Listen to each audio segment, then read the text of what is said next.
On this episode of Dual Survival, Holy man. the conclusion of Joe and Matt's snowbound journey to get out of the remote Wyoming wilderness. Cheers. Luck. This is the first time Matt and I have actually split up. Looks like we got some weather coming in. This isn't looking too good. Honestly, I'm kind of worried about him. In pursuit of more resources, Hold up, get out of the water. Oh, yeah. Shh. Joe and Matt get a shot at rescue, It's a helicopter. but they're in the right place at the wrong time and are left stranded. Do you see it, Matt? No. This visibility sucks. I mean, look at this. I bet you if you were in a plane right now or a helicopter, you couldn't see a half a mile here. I think he's dropping down the valley over there. He's gone. Dude, we're screwed. Yeah, that's putting it mildly. I'm not real happy right now with this situation. We've done everything right.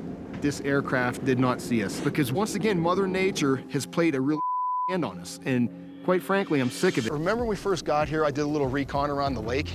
I got up on that little hill right there, and when I was looking out, I saw a ridge line 3-4 miles away. And what I'm thinking I could do is just do an advanced recon, go out there, get on that ridge, see what I can see. You know, in conditions like this, it's really not a good idea to split up. Just wandering out in the snow, you could lose tracks of it. Snow's heavy. I want to get more proactive right now. I think the risk is worth the return if we plan it. Maybe I can fashion a signal with that tarp we have. What I'm gonna do is signal you with this tarp. That way you're gonna know I made it to the ridge. I'm also going to bring the mirror, and if I see something, I'll signal you with the mirror, and that'll let you know to come meet me. So if you see this mirror, come to me, and if not, I'll come back here. In the morning. I'll make a very simple shelter, dig in for the night. What do you think?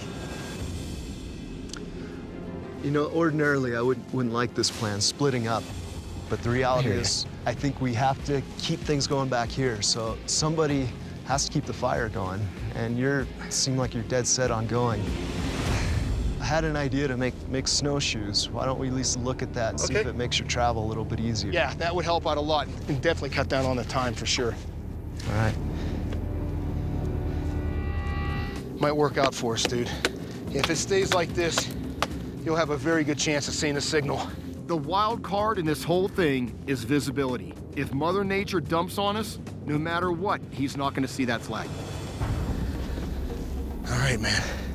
So yeah, What do you got? I think we just lash your feet in there.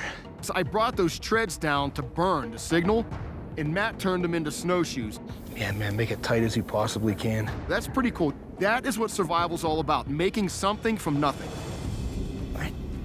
You know, Matt, I normally take a size 10 tread, so. Well, it's pretty close. Yeah, I think so. It's a great idea. Let's see how those feel. Works great. Good job. All right, dude, so an hour before dusk, take a look for the signal. Just keep that flag going for 10, 15 minutes, because right around hour before dusk, I'll check every 10 minutes. Okay, roger that, man.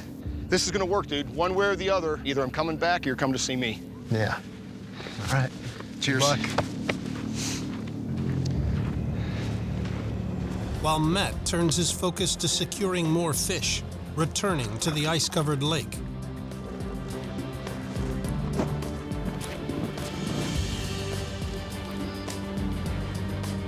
If I do have to follow Joe up to the ridge, there's a good chance that we might be traveling for a bit, so I want to make sure we've got some food stock just in case. So I'm preparing these fillets, and then I'm going to smoke them. Yeah, it's starting to snow again. I hope Joe's all right up there. To prohibit the growth of microorganisms in the fish, the fillets must be smoked continuously for up to 8 hours at temperatures of at least 160 degrees Fahrenheit, which will remove all moisture. I don't want to cook the fish. I just want a gentle heat. Super nice. By morning, it should be dry enough to travel with.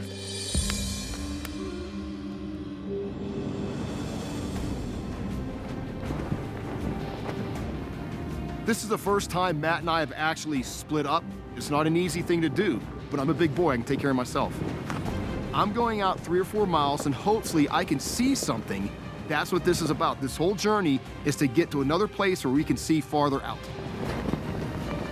Speed is security right now. I've got to get to that ridge before dusk and set up some kind of signal device for Matt. These snowshoes have doubled my capability to move through the snow. And that's a good thing. If it keeps snowing, my tracks are gonna disappear. So I'm marking trees about every 100 yards from Matt so he can get to me regardless if these tracks go away or not.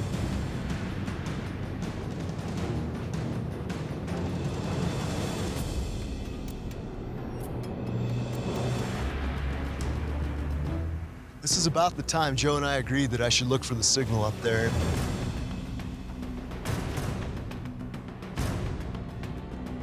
Just not seeing anything. Looks like we got some weather coming in too. This isn't looking too good. I hope Joe's in a good spot. Honestly, I'm kind of worried about him. Come on, Joe. Well, I've got a great view. You know, that looks like some kind of a structure out there.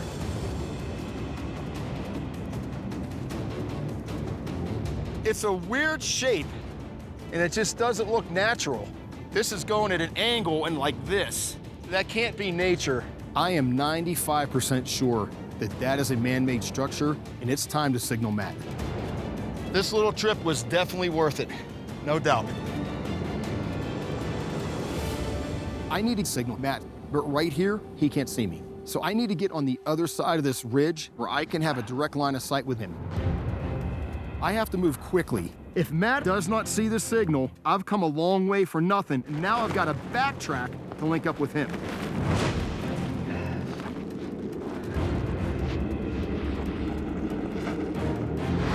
I've got about a 14-foot long pole, got a red tarp against white snow. Matt's got to see it.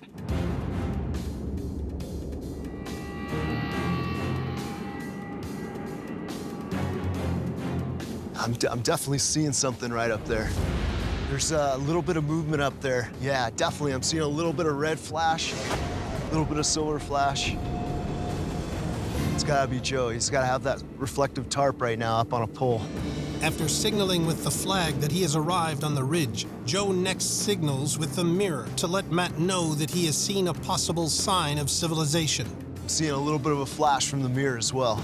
Joe's definitely signaling me, and he wouldn't have done this unless he saw something that was worth going towards, so this is a good sign. First thing tomorrow morning, I'm packing up and I'm gonna head straight towards the ridge.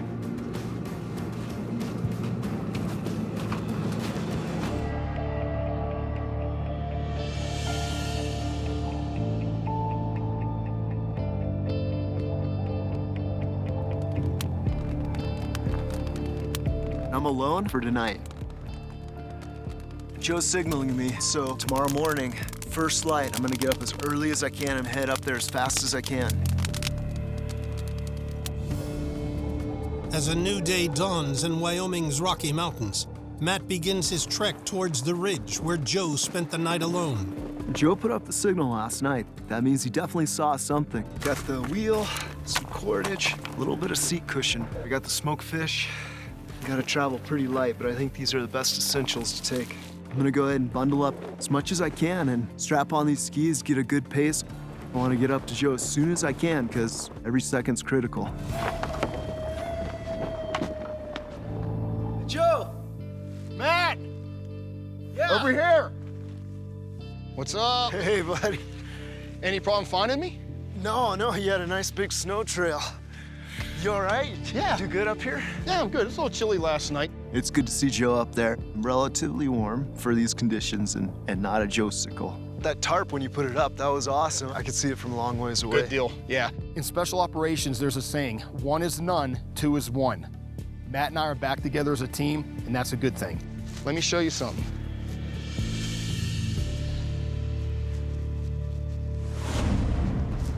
Just look out there between those two trees. Tell me if you see anything. I want to make sure Matt's seeing what I'm seeing and not my eyes are playing tricks on me.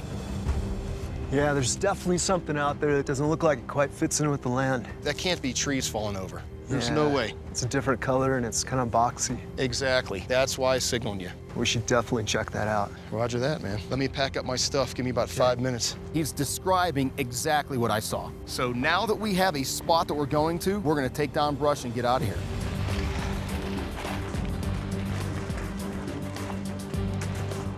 A little bit of smoked trout from last night. It's not all the way dry, but it's good enough to eat. That's good, Matt. Now, I've tricked myself before, like looking at something and being like, yeah, it's boxy, doesn't fit in the land. You get closer and it's like a big boulder or something. I'd be shocked if that's not some kind of structure. It's got to be something. I have a little window right there that I was looking out, and I was hoping to see either a light or a fire or something. Nothing. I didn't see anything. So, Well, it's still worth checking out, huh? yeah. I don't know if we'll make it there before sundown, but Yeah. let's give it a go. Spotting what appears to be a sign of civilization, Joe and Matt now have a concrete direction to travel, and with that, a chance at rescue. There's definitely a boggy spot here. Oh, man. Keep testing the ice, because if one of us goes through now, we're screwed. We don't have a fire, nothing. No go. With every step we take, I'm having to make sure that there's solid footing and not just water underneath. I'm hearing a lot of rushing water up ahead. Yeah, I could actually hear it underneath us. That's not good. It's a very eerie feeling, knowing that you can punch through and get swept away under the ice. It's solid up there. Let's see if we can get it up and around.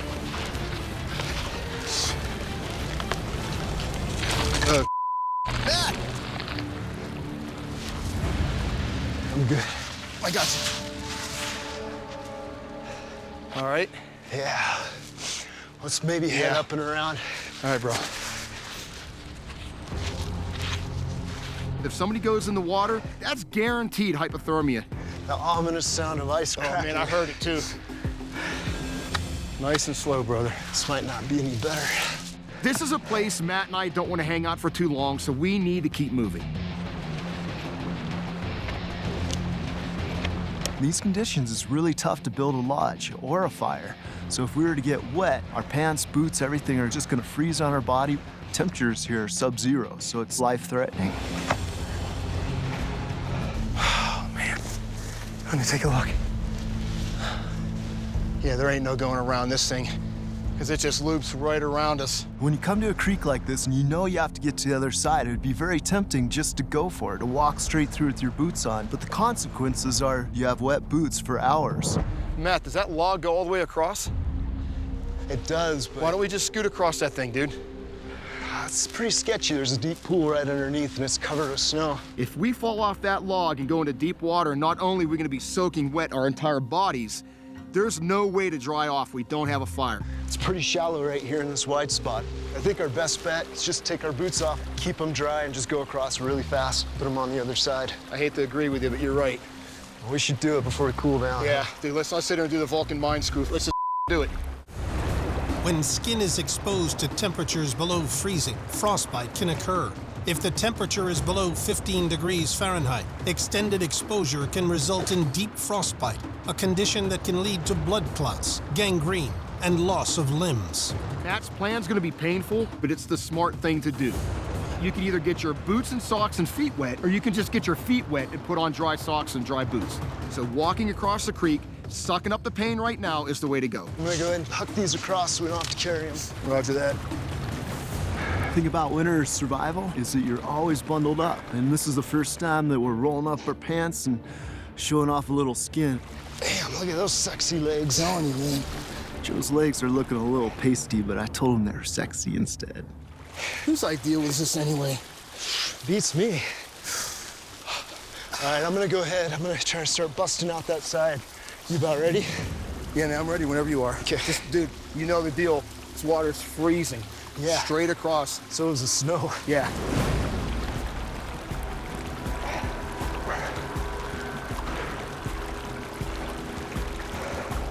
When you're taking your boots off in temperatures like this in icy cold water, it's gonna hurt.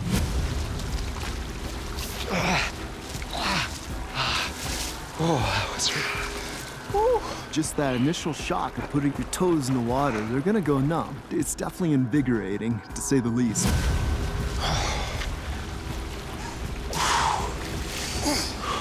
The second you put your feet in that cold of water, it feels like your feet are being stung by bees. How you doing? Keep going. You don't want to be in this water for too long. Oh yeah, that was proper.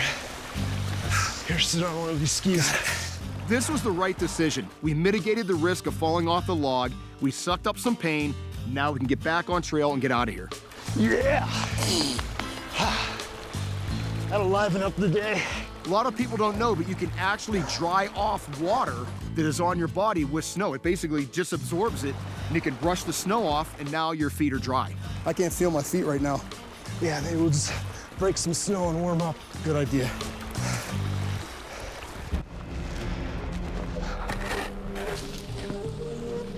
Hey, Matt. Yeah. Look. What the hell is that? It's definitely man-made, but it's not the structure we're looking at, I don't think. You want to go check that out? For sure. Go ahead. Blaze the trail, bro. This is not the structure we saw in the distance that we're heading to. Wow. Freaking fireplace. It's definitely a rock chimney. Looks like a really old one, potentially a cabin that burned down. Wow, that. It's got some character. How ironic to find a fireplace out here. You know what? This thing still has enough structural integrity. We could actually just start a fire right there, and that would radiate a lot of heat back at us. All right. It's a no-brainer that Matt and I can pimp this thing out and make a shelter. We're not going to make it to that structure that we saw, so we're going to camp here for the night. With the risk of hypothermia and frostbite heightened after crossing the icy creek, the chimney is a welcome boost to setting up shelter and fire. Why don't I just go collect some firewood? I saw some sagebrush back there, and that's magic for bow drills. All right, done deal. How's it working? I just getting ready to blow one out. I got everything set up. Just in time for the show. Let's see what you got. This wheel feels good. To generate an ember, friction between the spindle and hearth must reach temperatures over 800 degrees Fahrenheit. Dude, you make it look too damn easy. That's the problem. Oh, hell yeah, man.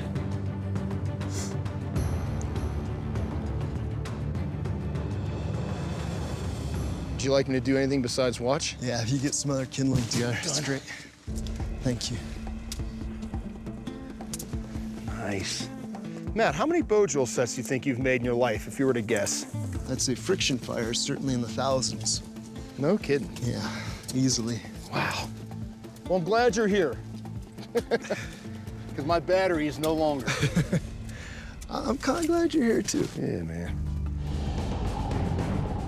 I'm going back to that really crappy area that Matt and I had to walk through because I saw a lot of beaver dams there.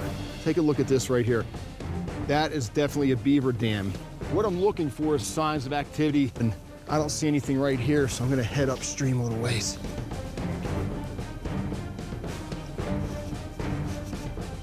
All right, take a look.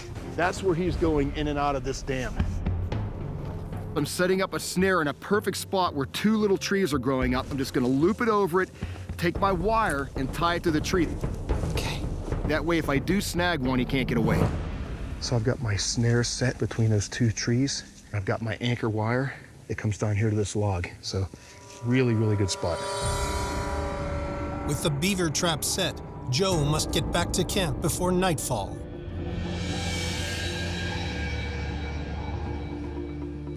This is pretty cool. Right across the trail that I made are some very fresh animal tracks. Oh. It's a mountain lion track. That's deep in the snow. This thing walked right through here. That's not good.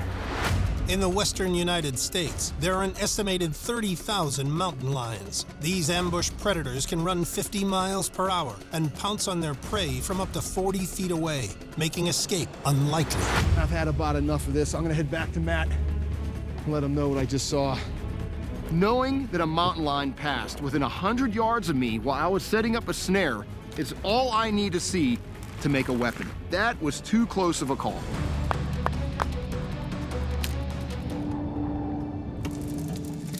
cooking in here, huh? Dude, this is the biggest fire we've ever had. Where's that fish at? That's grab me a piece of that, brother. Yeah.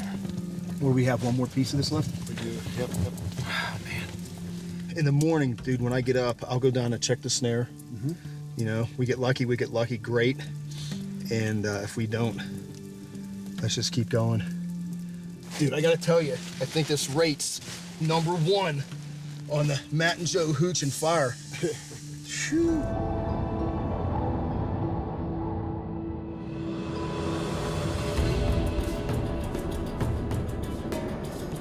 A new day in the Wyoming Rockies brings the possibility that Joe's snare has caught much-needed calories. My snare's down.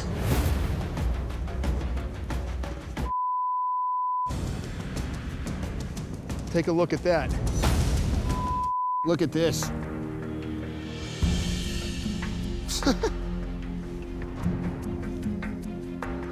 That's about it. What I'm seeing is a cat track. A damn mountain lion got a hold of my beaver. He ripped this thing apart.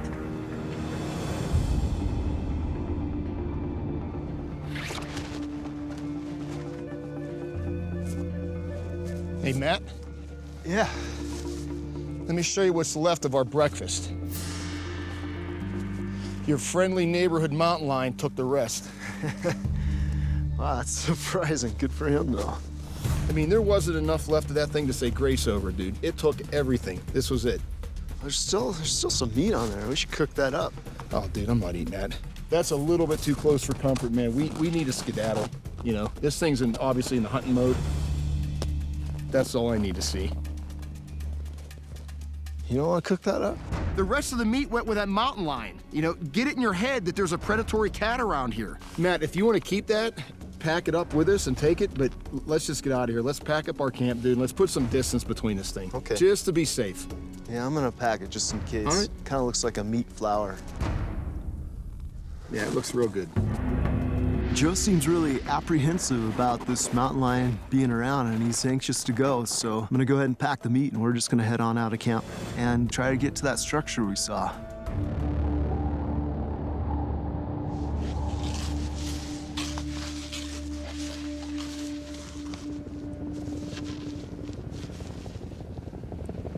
Sounds like a helicopter Just just go, took off. go. Sounds like it's taking off, Matt. I don't know if this is the same helicopter we heard a few days ago. It doesn't matter. This would be our ticket out of here.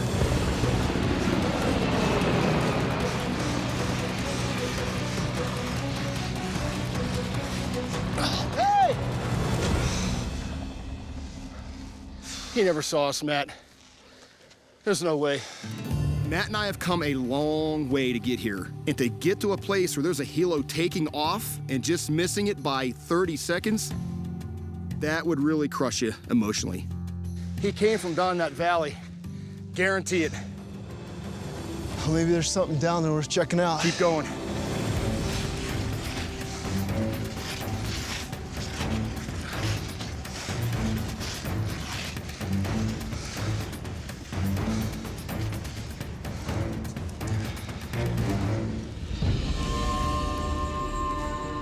Joe, there's people down there. There's a guy in an orange jumpsuit. Hey! Hello! Dude, there's a windsock. That's where the bird's been taken off from. Hello! Hey! In any survival situation, you've got to plan your way out. There's no throwing spaghetti up against the wall and hoping it sticks. Fail to plan on failing. In winter conditions, nature can muster up a lot of power and intensity. To get out of a survival situation like this, you gotta become like nature.